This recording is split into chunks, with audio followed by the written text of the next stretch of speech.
到北台湾出名的河川，除了淡水河，也阁有大汉溪。我新北市都会区的大汉溪的溪畔，有一片130公顷的土地，这是北台湾上早开发，嘛是规模上大的人工湿地。也毋过，因为大汉溪沿岸的高滩地，过去曾经是粪扫掩埋场，长期受到污染。老早伫20多年前，都互规划做污水自然处理系统区。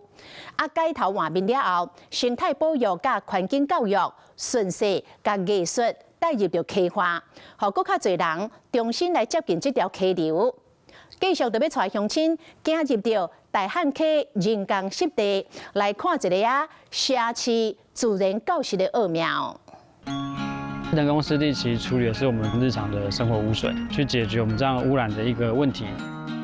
人工湿地大概全部8处的储量可以到达40万人次的污染处理量。这边可以看过来，很漂亮。离城市很近，有点像是一个城市的绿洲，一个城市的呼吸带。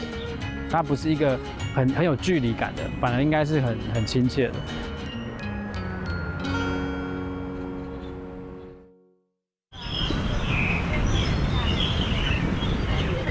眼睛是不是这样子？有没有一条黑线？这边离城市很近，有点像是一个城市的绿洲，一个城市的呼吸带。微长映照夕阳，闪闪烁烁，树丛随风轻摇，树影婆娑。这是北台湾第一座人工湿地，伫新北市邦桥新增的大汉溪沿岸。他这个作品变动了很多次，想在创作上面来讲，它本来就很正常。新月桥它是一个正拱嘛，它倒影是不是一个反拱？对，就是要做一个反拱形的雕塑在这里，所以才要垂掉一个反拱。所以当我们在远看的时候，你会看到很漂亮的弧线，一个是新月桥的弧线，一个是它雕塑的弧线。秋天的大汉溪深海湿地，一群艺术家正无影的受理和联络过港大户南派奇的作品。2025年是艺术行入湿地第9档。当我们每年都持续来讲关注环境这个议题的时候，它东西它会自然而然的发酵。艺术它其实它的重要的功能不在于说教条式的跟你说你不能丢垃圾啊，不能污染环境，它的作用比较是感染式的。你到一个都不丢垃圾的一个社区里面，自然而然你就不会丢垃圾，都是互相影响的。这些都是被他们踩踏，但是我觉得就是我们不想做一个不能被亲近的作品，至少我们在有机会去看我们的作品，几乎都是可碰触的。少数部分当然是希望不要碰，但是只要是在空间平面上面，其实都希望有一点互动性啊，因为我们希望它是一个迎宾嘛。我们今天希望做艺术季，就希望让更多人来湿地，你才有机会认识湿地，所以它不是一个很有距离感的，反而应该是很亲切的。所以那时候我看到有民众坐在上面，然后倚靠它，我就觉得蛮好的。当然，我们希望都是自然环境的素材，所以它放久也不会影响到环境。漂流木其实它有一个新北市政府的集中的地方哦，那后续会做一些再利用。那所以我们是去那边挑了大概300根木头做，也希望回应到那个多元啊，就是漂流木就很随机哦，它本来就不是标准的作品，也回应到我们种子跟湿地的多样性。艺术家吴思如嘛是活动的策展人，环境教育是伊的专业，艺术加环境结合是核心目标。今年的题目是种子之旅。那种子里面有个很重要的特性是，湿地是一个栖地非常多元的环境啊，就它可以孕育非常不同多元的生物，所以它的环境跟种子这样不同形态，它可以随水漂流，可以随风传递这样的多元性去做一个融合。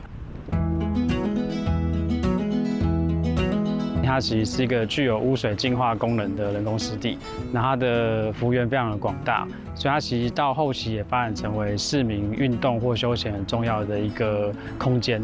那新北市政府也长期在这边推动湿地的环境教育，可是我们发现好像有时候这个环境教育比较偏重亲子比较喜欢，然后一般的市民可能觉得有点距离，所以我们就想说，有没有办法让它变得更亲民？湿地是排什么土？排水里面的污染。好，所以要知道，所以湿地又叫做什么？大地之什么？湿的湿地又叫做大地湿地。大汉溪它其实是比较有目的性的一个人工湿地，它是为了处理过去我们在污水管或者这个污水控制并没有这么良好的时代一个权宜的方法将大量的污水引到河岸地，然后透过人工湿地净化，再排入大汉溪，去减缓大汉溪的污染。在邦桥土城甲树林之间的大汉溪溪部湿地面积有130公顷。有净水甲观赏教育功能，湿地总共分做8位，包括花岗、新海1、2、3期、蒲洲、拍蕉、比城南甲鹿角溪湿地，范围真宽，景色优美，生机盎然，不知不觉已经行过20冬。50年前左右，其实它不是湿地，它是一片一片、一处一处的垃圾山，因为那个时候呢。加工业很发达，那时候也没有焚化炉、焚化厂，这么先进的设备，所以垃圾都几乎都堆积在河滨。那时候的台北县政府在20年前觉得说这样子不行，这样子会影响到大汉溪沿岸的居民的生活。新北市大概在民国80几年开始推动公共污水下流道建设了。那公共污水因为建设期间长，所以它没办法马上就全部发挥效益。那我们为了改善我们大汉溪的水质，我们就在思考有没有一些比较早期可以把污染物去除的方式。早期因为污水接管愈较低，大汉溪污染严重，进一步影响到周围的民生。在等待久长的公路建设过程，人工湿地负责阶段性的任务，嘛为生态影响提出有效的解决办法。以记者现在位处的新海湿地为例，新海湿地1至3期每日大约可以处理来自板桥区15000吨的污水。假设每人每日产生污水250公升，3块湿地就可以处理6万人的日常污水量。而若把大汉溪8块人工湿地通通加总起来，每日最多可以处理高达40万人次的日常污水，相当于一整个新北中和区的人口。我们现在来到这个新海的湿地的那个总出尘池，这总出尘池里面有没有闻到味道？有，怎么样？味道好吗？有点不好。有点不好，因为污水嘛。这就是在处理污水，它总出尘池就是这个水是从这个新海的抽水站过来的，这边是生活污水。为了了解湿地重要任务，原对生态老师的脚步往水源的方向行，容纳来自无共行政区域的生活垃圾水，随便就臭味。刚刚我们讲总出尘池就是把大的垃圾或者颗粒、树枝等等，把它留下来、拦截下来。但是污水还是有很多的颗粒呀，颗粒好送到沉沙池这边，让那个水的流速没有那么快，比较缓的时候，是不是细小的颗粒就会沉淀下来？湿地运作流程到底安怎完成的？首先，垃圾水会先进入粗沉池，拿着大型的粪扫，再过流入沉沙池去沉底，再来进入密室区，利用水生生物吸垃圾，最后一道关卡是伫开放水液，透过微生物分解后出现有机的污染物，最后才流入大汉溪。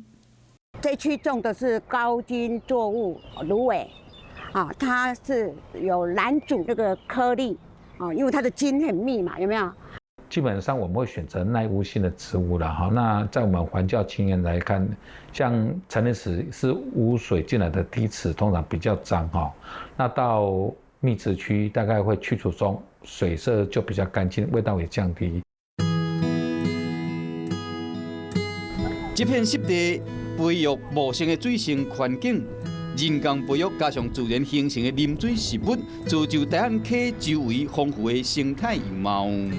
这一棵是台湾的原生植物，雪桐，它的叶子是盾状的，有一点点的毛，它生长的环境要求不高，但是它就可以制造氧气。这个是野姜花，它种在水边，第一个它可以保护什么？水岸。它的根系会很深的长到水底。那你像它所制造出的氧气，会不会透过根部传递到水里面去？会，所以它是对水质的净化也有影响。耐污性的植物，我们比较常见的就是像荷花嘛，或者这种蜡烛、水蜡烛那些，就是比较耐污性植物。我们要找那些比较能够承受污染性高的物质的。水性食物在污水的净化中扮演真重要的角色。发伫水内食物腐朽食物的根系，毋若是查污染的物理网，食物更加会当甲微生物土壤进行交互作用。透过沉底厌氧甲氧化分解污染物，达到净化水质的目的。密植区就是因为它那个水流过来，开卡炉或是那个田根子草等等，它的根部都在水底，然后水流动的时候，它会不会受到阻碍？被阻挡了嘛？被阻挡，所以它的颗粒就会怎么样？沉淀下来，然后被它吸附着黏住了。鼻仔水甲草木彼此依存，交织生长，生态岛安然坐落伫水中央，构成一片层次分明的湿地景观。